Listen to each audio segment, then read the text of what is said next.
ನೋಡ್ರಿ ರೇಷ್ಮೆ ಕಟ್ಟಿ ತಂದಿದ್ದೀನಿ, ಅದು ನಿರಂತರವಾಗಿ ಹಂಗೆ ಕೊಳ್ತ್ಕೊಂಡು ಹೋಗ್ತಾ ಇರ್ತೈತೆ. ಸ್ಪೆಷಲಿ ಇವಾಗ ಜಾಸ್ತಿ ಇಂಟ್ರೆಸ್ಟ್ ಜಾಸ್ತಿ ತೋರಿಸೋದು ಅಂದ್ರೆ ತೋಟ. ಉದ್ಯೋಗಿಗಳು ಜಮೀನು ತಗೊಂಡು ಹೊರಗಡೆ ಬಂದರೆ ಫಸ್ಟ್ ನೀವು ನೀರಾವರಿಯನ್ನು ಮೇನನ್ನು ಮಾಡಿದರೆ ಸರ್ಕಾರಿ ಉದ್ಯೋಗಕ್ಕಾಗಲಿ ಪ್ರತ್ಯೇಕ ವಲಯಕ್ಕೋಸ್ಕರ ಕೆಲಸ ಹೋಗ್ಬೇಕು ಅಂಬೋದು ನನಗೆ ತೋಚಲಿಲ್ಲ. ನಾನು ಬೋರ್ ಹಾಕ್ಸ್ಕೊಂಡು ಸುಮಾರು ಈಗ ನೋಡ್ರಿ ಒಂದು 15-20 ವರ್ಷದಿಂದ ಅಡಿಕೆ ತೋಟ ಐತೆ. ಹುಡ್ಕಾಡ್ದೆ ಒಂದು 2-3 ಸರಿ, ಒಂದು 4-5 ಜಾಗದಲ್ಲ ಹುಡ್ಕಾಡ್ದೆ. 2 ವರ್ಷಕ್ಕೊಂದ್ಸರಿ ಒಂದು 3 ಇಂಚು 4 ಇಂಚು ಮಣ್ಣು ಮಾತ್ರ ಹಾಕ್ಬೇಕು. ಒಂದೇ ಬೆಳೆಯಲ್ಲಿ ಬಹುಮುಖ ಬೆಳೆಗಳನ್ನ ಅದ್ರಾಗ ಅನುವರ್ಸ್ಕೋಬೇಕಾಗೈತೆ. ರೇಷ್ಮೆಯನ್ನ ಇಲಾಖೆಯನ್ನು ಸಂಪರ್ಕ ಮಾಡಿ ನೀವು ಆದಾಯನ ಪಡಿಬಹುದು. ಈ ನೀರೊಂದು ಸಿಕ್ಕಿರೆ ತಾತ್ಕಾಲಿಕವಾಗಿ ಈ ತರಕಾರಿ ಬೆಳೆಗಳನ್ನ ಬೆಳ್ಕೊಂಡು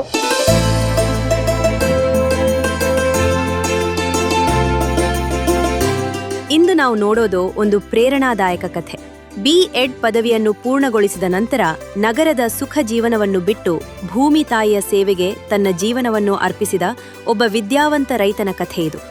ಕಷ್ಟಗಳು ಸವಾಲುಗಳು ಇದ್ದರೂ ಅದನ್ನೆಲ್ಲ ಮೀರಿ ತಮ್ಮ ಪರಿಶ್ರಮದಿಂದ ಯಶಸ್ಸಿನ ಶಿಖರ ತಲುಪಿದ ಕಥೆ. ಇದು ಕೇವಲ ಕಥೆಯಲ್ಲ, ಇದು ನಮ್ಮ ಜೀವನಕ್ಕೆ ಪ್ರೇರಣೆ ನೀಡುವ ಒಂದು ಸತ್ಯ ಘಟನೆ.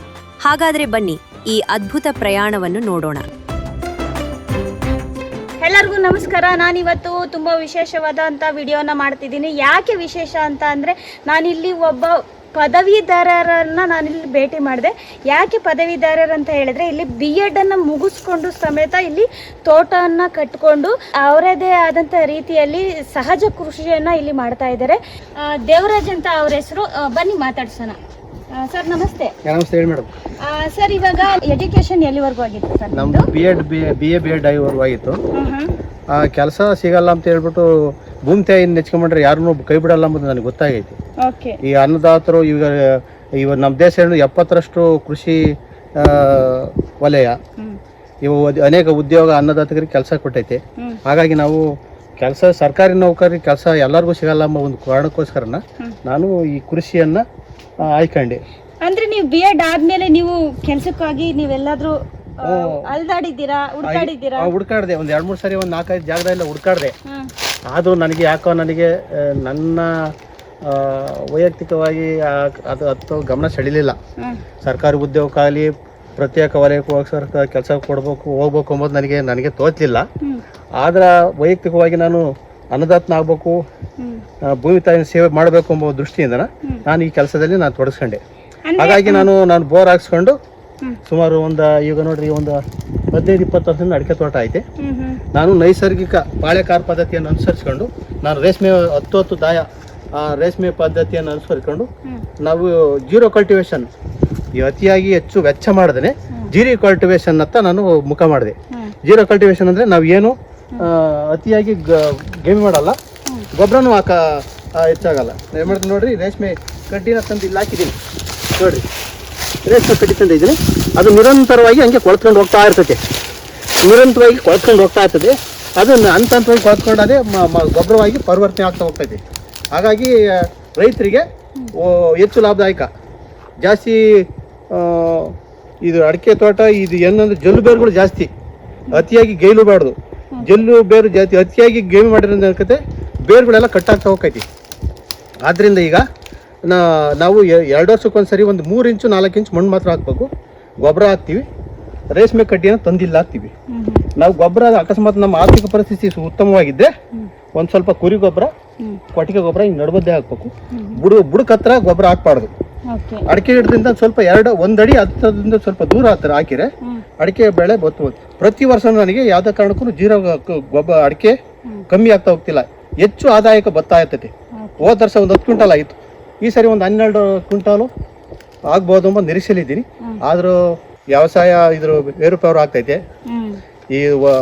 ಇದು ವಾತಾವರಣ ವೈಪರೀತ್ಯ ಕಾರಣದಿಂದ ಕಮ್ಮಿ ಆದ್ರೂ ಆಗ್ಬೋದು, ಹೆಚ್ಚಾದ್ರೂ ಆಗ್ಬೋದು ಅಂತ ಹೇಳಕ್ ಇಷ್ಟಪಡ್ತೀನಿ. ಈಗ ಇವರು ಸಹಜ ಕೃಷಿಯನ್ನು ಮಾಡ್ತಾ ಇದ್ದಾರೆ. ಯಾವ್ದಾವ್ದು ಮಾಡ್ತಾ ಇದ್ದಾರೆ? ಬರೀ ತೆಂಗೆ ಇಟ್ಟಿಲ್ಲ, ಮತ್ತೆ ಬರೀ ಅಡಿಕೆ ಗಿಡನೇ ಇಟ್ಟಿಲ್ಲ, ಬೇರೆ ಎಲ್ಲಾ ಕೃಷಿಯನ್ನು ಇವರು ಅವಲಂಬಿತವಾಗಿ ಇದ್ದಾರೆ. ಮೇಡಮ್, ಈಗ ನಾವು ಮಿಶ್ರ ಬೆಳೆ ಬೇಸಾಯ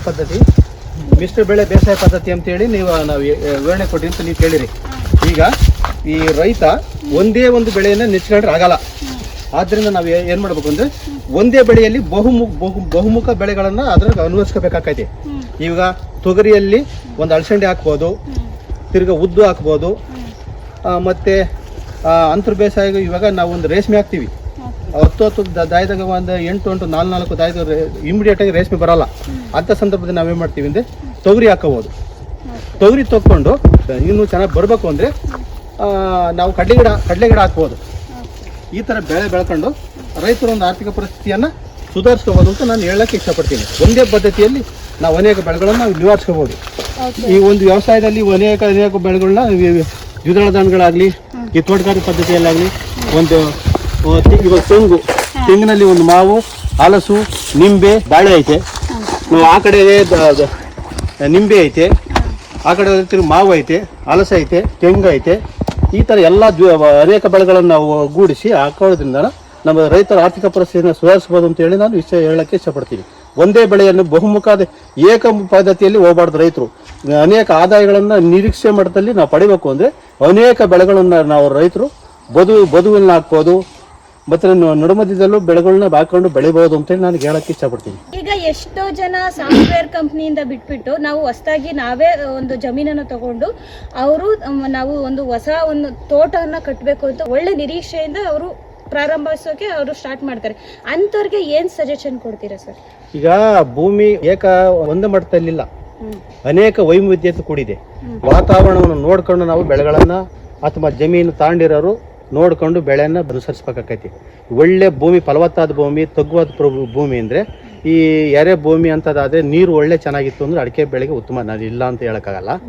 ಈ ಒಳ್ಳೆ ಎತ್ತರವಾದ ಭೂಮಿ, ಬಿಳೆ ಭೂಮಿ ಅಂದರೆ ಈ ಕಡಲೆ ಶೇಂಗಾ ಆಗ್ಬೋದು, ಈ ರೇಷ್ಮೆ ಆಗ್ಬೋದು. ರೇಷ್ಮೆ ಇವತ್ತು ಉತ್ತಮ ಬೆಳೆ ಅಂತ ನಾನು ಹೇಳೋಕ್ಕೆ ಇಷ್ಟಪಡ್ತೀನಿ. ಯಾಕೆ ಗೊತ್ತಾ, ಇವತ್ತು 600 300 ಸ್ಟಾರ್ಟ್ ಆಗಿದ್ದು 800 900 1000 ರೂಪಾಯಿವರೆಗೂ ಗರಿಷ್ಠ ಬೆಲೆಯನ್ನು ದಾಖಲೆ ಆಗೈತೆ.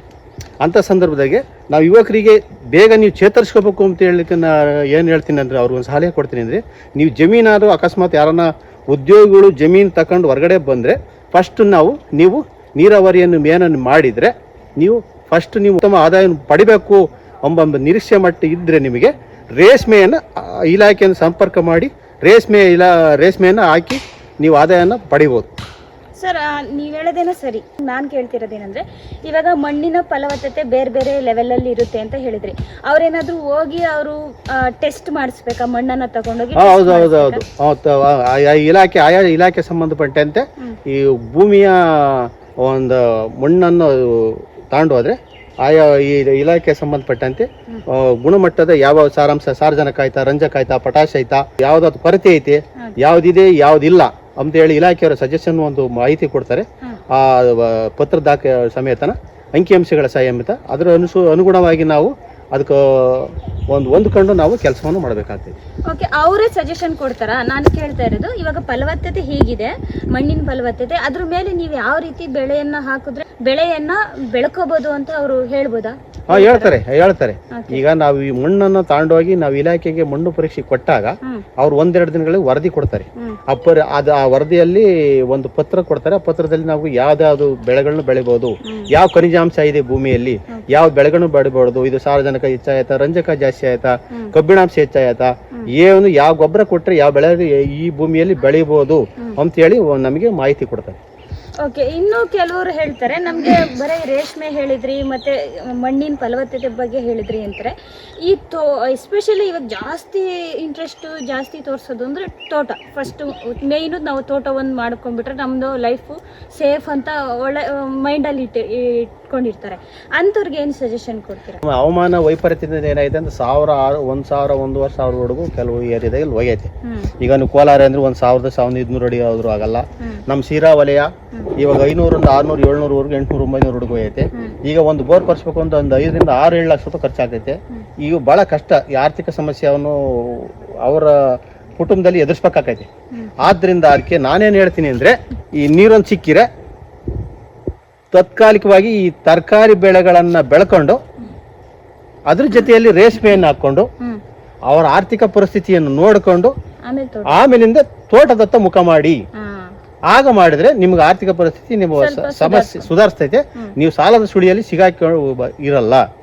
ಮುಂದೆ ನೀವು ಯಾವುದೇ ಒಂದು ಚಿಂತೆಗೊಳಗಾಡದೆ ನೀವು ನಿಮ್ಮ ಕುಟುಂಬ ಸದಸ್ಯರನ್ನು ಚೆನ್ನಾಗಿರ್ತೀರಾ ಅಂತ ಹೇಳಲಿಕ್ಕೆ ನಾನು ಇಷ್ಟಪಡ್ತೀನಿ. ಅಂದ್ರೆ ನೀವು ಹೇಳ್ತಿದ್ದೀರಾ ಫಸ್ಟ್ ಸ್ಟಾರ್ಟಿಂಗ್ ನೀವು ತೋಟ ಕಟ್ಟೋದು ಬೇಡ ಅಂತ. ಬೇಡ, ಯಾಕಂದ್ರೆ ಅವರು ಆರ್ಥಿಕ ಪರಿಸ್ಥಿತಿನ ಸುಧಾರಿಸ್ಕೊಡೋದಕ್ಕೋಸ್ಕರ ಫಸ್ಟೇ ನೀವು ತರಕಾರಿಯನ್ನ ಬೆಳೆದ ನಂತರ ನೀವು ಸ್ವಲ್ಪ ಸ್ವಲ್ಪ ಮಟ್ಟಿಗೆ ನೀವು ಆಮೇಲೆ ತೋಟನ ಕಟ್ಟಿ ಅಂತ ಹೇಳ್ತಾ ಇದ್ದೀರಾ.